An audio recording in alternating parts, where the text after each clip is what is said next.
Hey guys, it's Chelsa Messenger from Picks and Parlays. We're talking baseball because it's baseball season, and we finally got a full slate of games to bet on. Hey guys, it's Chelsa Messenger from picksandparlays.net. Just a reminder, don't forget to like and subscribe to our YouTube page and hit the bell if you want notifications every time we post a new video. We've got Sean Higgs joining us to talk a little Astros Mariners. Hello, Sean. Hello, Chelsea. Yes, a full this is like a good opening day. You got a whole lot of games. There's some afternoon games, so no fans, but what can you do? Baseball's back.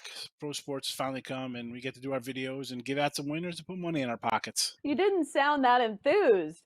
And I can't blame you for this game because I had a lot of trouble trying to pick a side on this one. Mariners Astros, just because the Astros are minus 300, it's tough to take any team at minus 300, but these teams are on opposite sides of the spectrum. The Astros, great lineup pitching with Verlander on the mound, but 300, oh, I hate it. It's a lot of times when I see anything over $2, a lot of times I just kind of like don't even really look at it first. It's not a game I'm looking at. I don't like laying big numbers like this. 300 though, as they say, if the value's there, this almost seems like a bargain. Would you be shocked to lay 440 with Verlander the way he's pitched the last 2 years? I mean, his last 2 years are 36 and 37, or as good as his 28 and 29-year seasons. The guy's unbelievable. But again, or $3. I just, out of the gate, we saw on Thursday guys getting scratched hour before game time. Kershaw gets knocked out.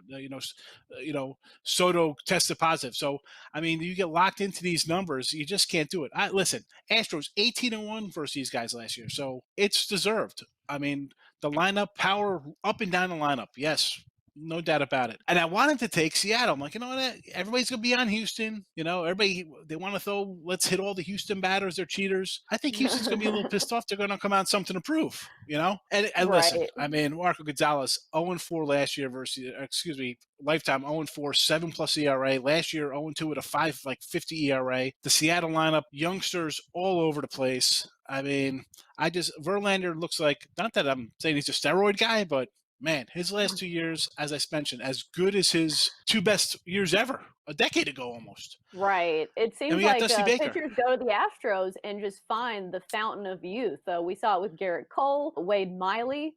But the only issue I have with Verlander is last season, he didn't get a whole lot of run support.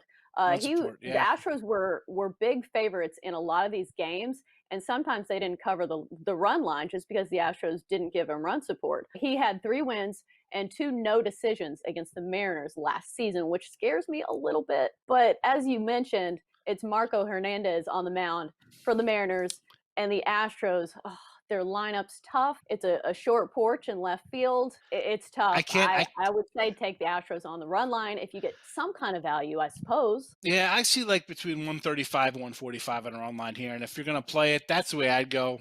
I just take him back to 70, depending on where you're looking as an underdog play here. I don't think it's just enough to go to get on it. I just can't do it. Right. 270, 280, I can't. I mean, sometimes you can look at the over under. It's 8 in this case, but the problem is this Mariners lineup was terrible last season. I know it's a new year, but they almost got no hit 3 times. They were very bad.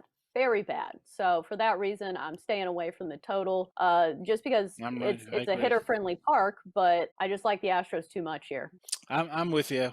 Run line is the only way to go for me. Again, the total tells you 8, which, I mean, are the Astros going to struggle again? Is this going to be a 4-1 game? You're sweating it in the 7th inning because it's 1-0. You're like, oh, you got to be kidding me. And let's not forget, Seattle last year, 13-2 out of the gate for the Mariners last year. And now we're both on the Astros run line on this one, correct? Let's do it. Astros run line, 140-ish. Let's go. All right, there you have it. That's our pick for Astros and Mariners. This is Picks and Parlays. Thanks for watching.